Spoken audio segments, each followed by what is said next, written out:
You're listening. Lady Radio from Zero to Hero. Case close.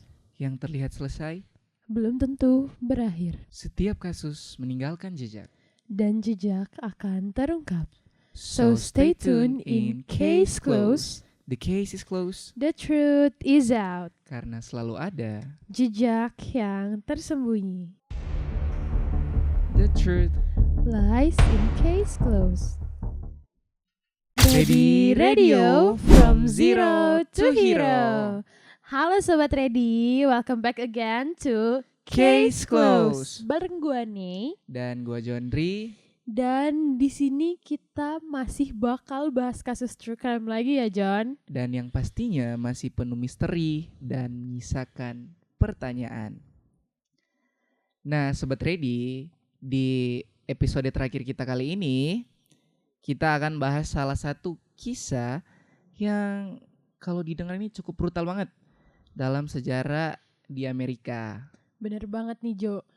Coba lu bayangin dulu deh, di hari Valentine yang biasanya penuh dengan coklat, bunga, kasih sayang dari orang yang kita cinta, itu malah terjadi pembantaian berdarah. Nah, jadi Sobat Ready, kasus ini tuh dikenal dengan nama Saint Valentine Day Massacre. Nah, lu penasaran gak sih, John? Penasaran banget dong, Nih.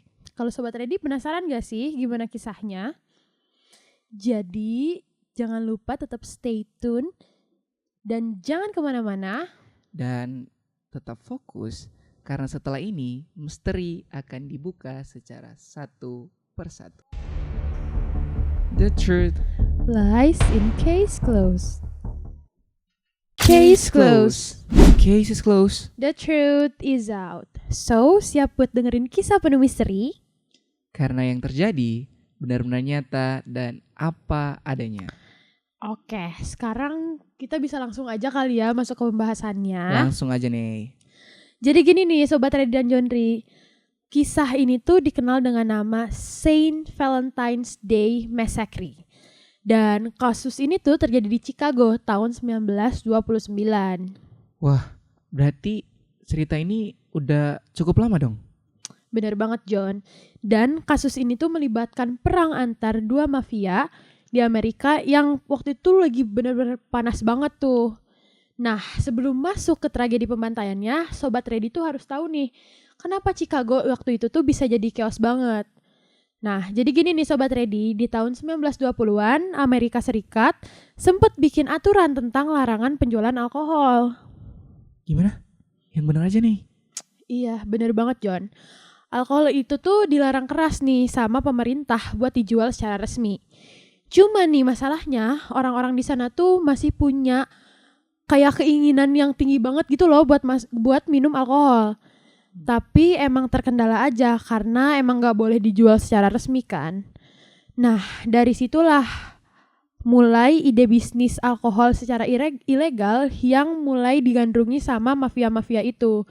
Dan mereka juga mulai rebutan wilayah buat jual alkohol secara ilegal. Berarti nih ya, dari rebutan itu, para mafia itu mulai ngelakuin kekerasan ya pastinya? Pastinya iya, John. Bahkan ya, gara-gara perang mafia itu, tingkat pembunuhan di Chicago tuh bener-bener naik drastis banget.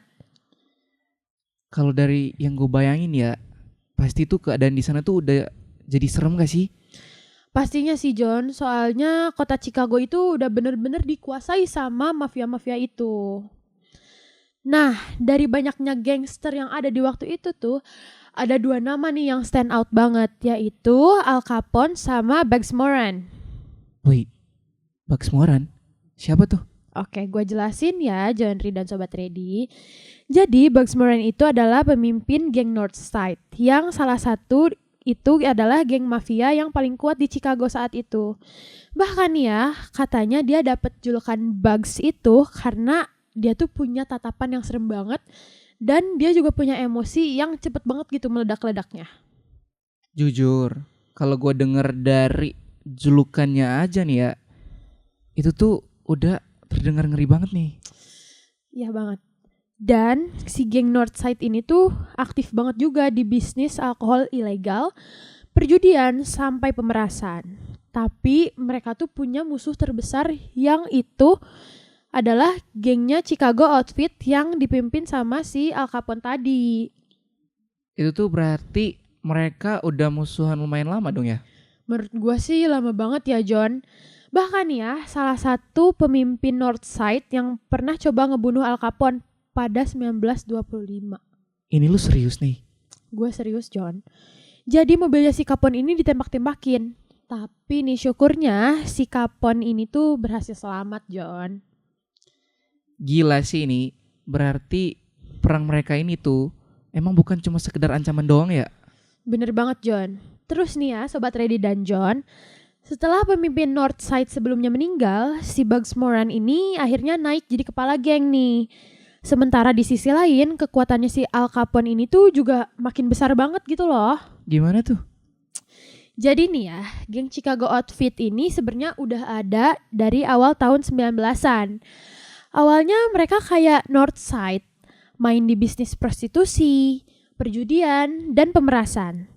Tapi pas bisnis alkohol ilegal ini mulai booming, gengnya dia tuh jadi makin kaya dan makin berpengaruh.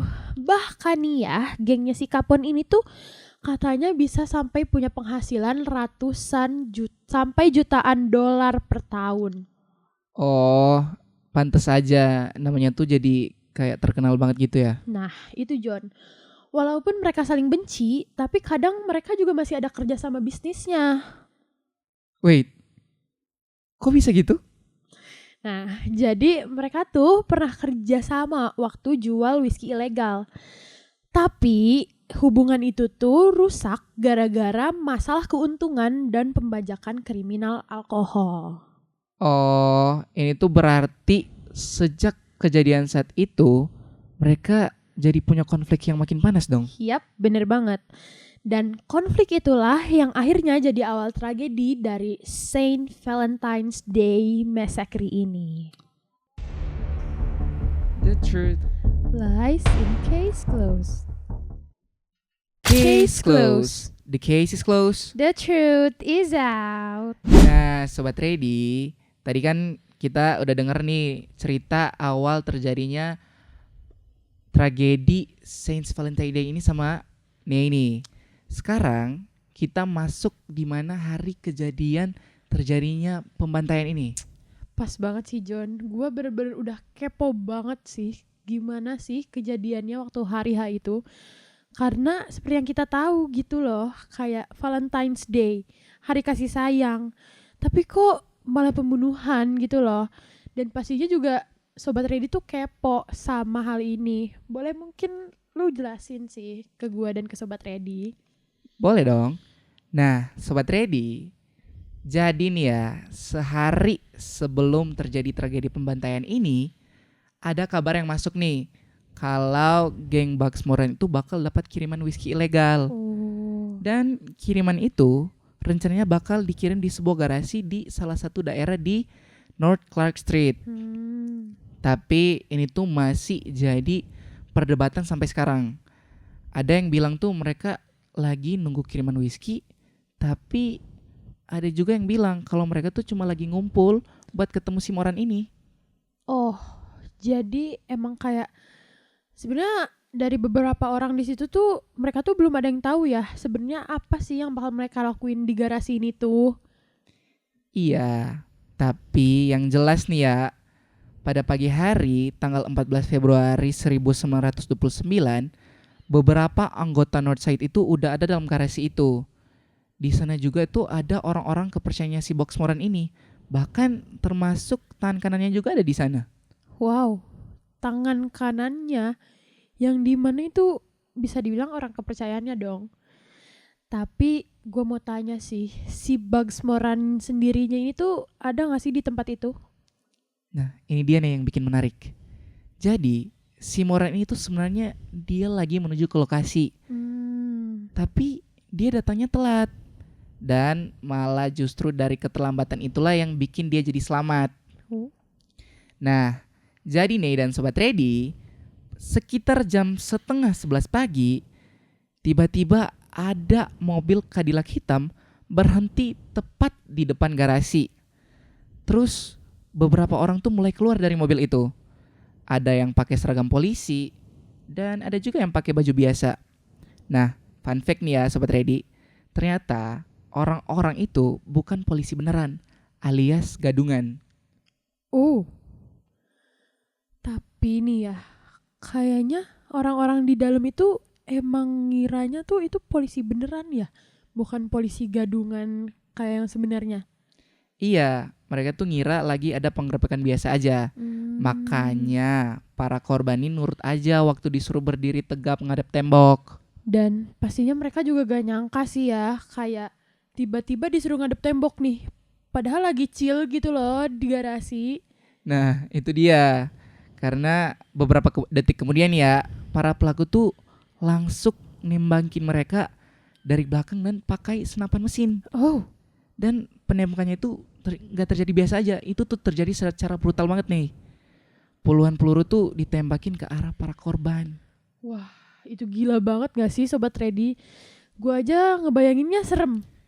Apalagi kalau misalnya gue ada di tempat itu. Mungkin gue udah asuren deh gue kayaknya hari ini. Iya nih. Jadi terus nih ya, di dalam tuh ada total 7 orang di dalam garasi.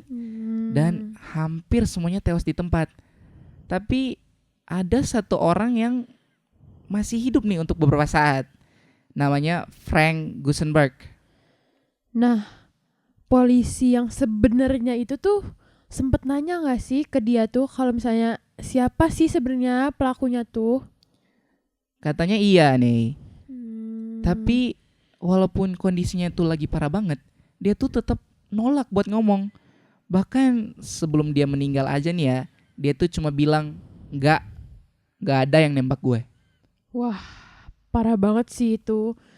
Berarti dia emang bener-bener tutup mulut ya sampai polisi benerannya tuh nanya ke dia siapa pelakunya. Nah, itu dia kenapa cerita itu jadi makin ikonik. Karena setelah pembantaian itu, seluruh Amerika tuh langsung gempar. Dan banyak orang yang mulai percaya kalau dalang dari semuanya ini tuh adalah Al Capone.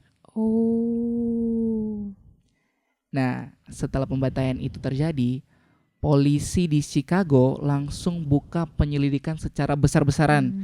Kasus ini tuh langsung jadi heboh banget. Bahkan media di Amerika tuh terus ngebahas kasus pembunuhan ini tuh.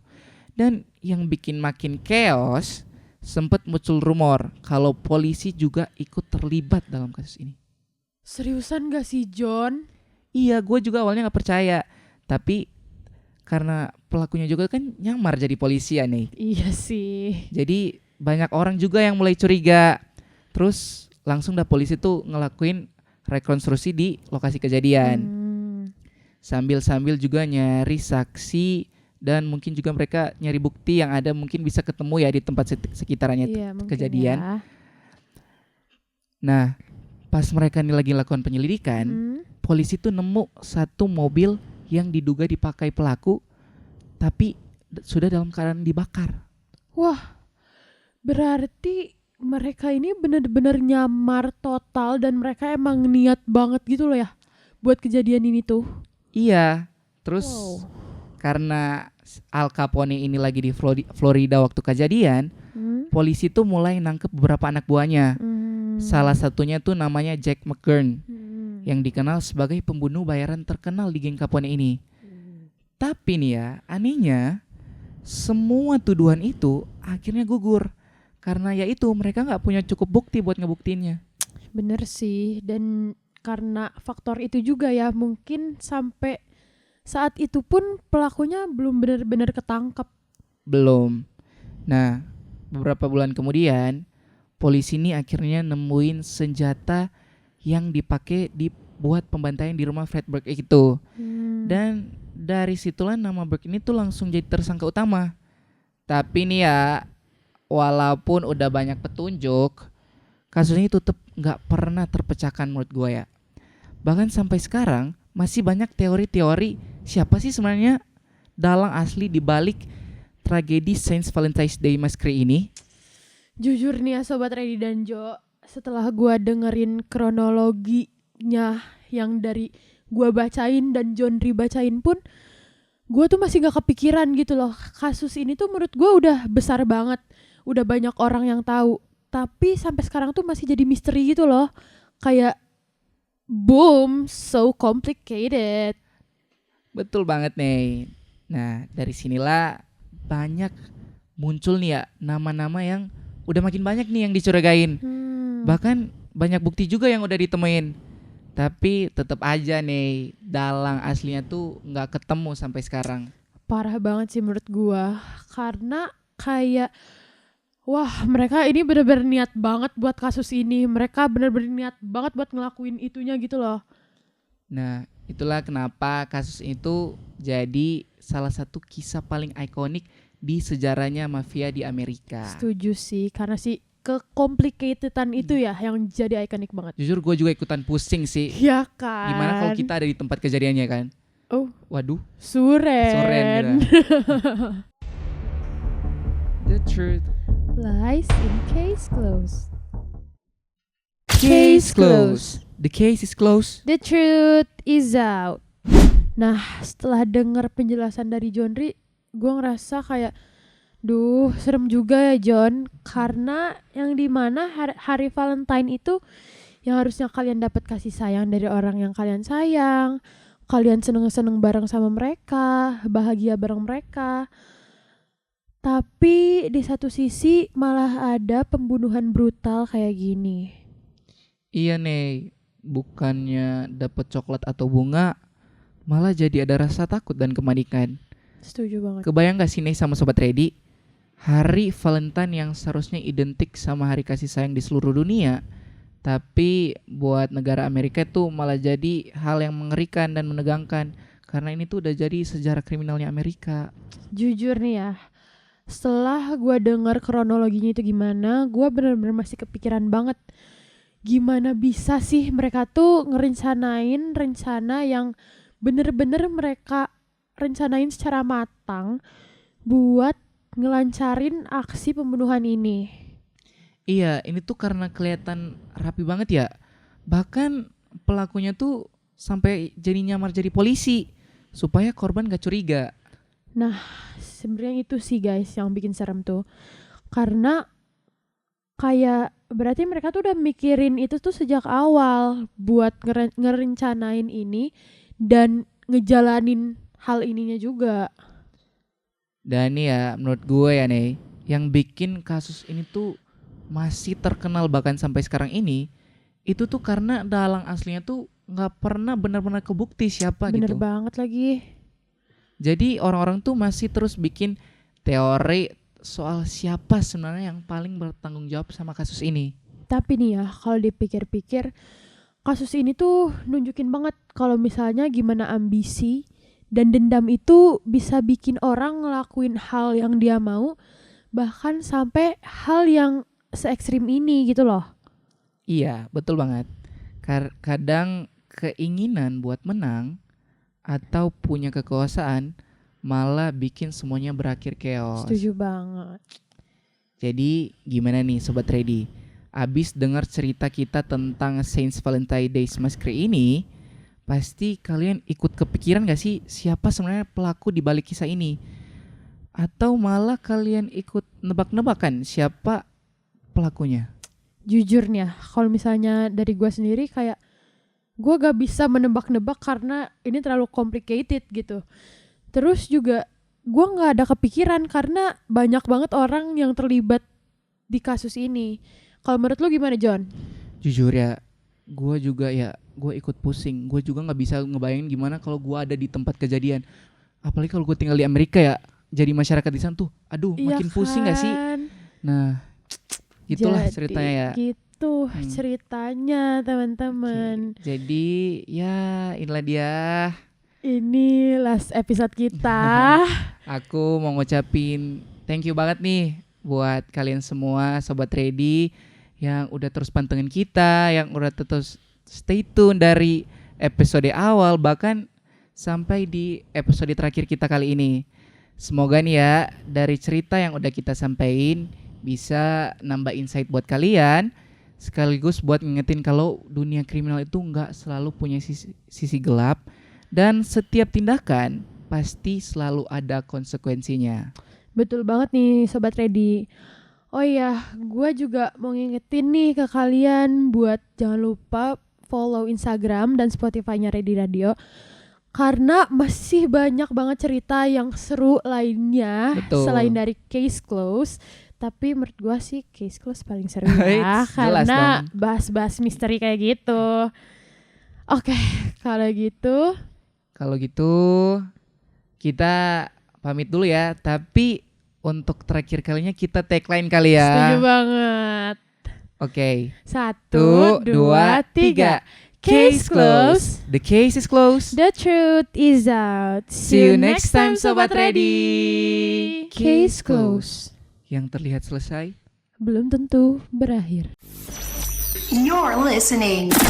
Ready Radio from zero to hero.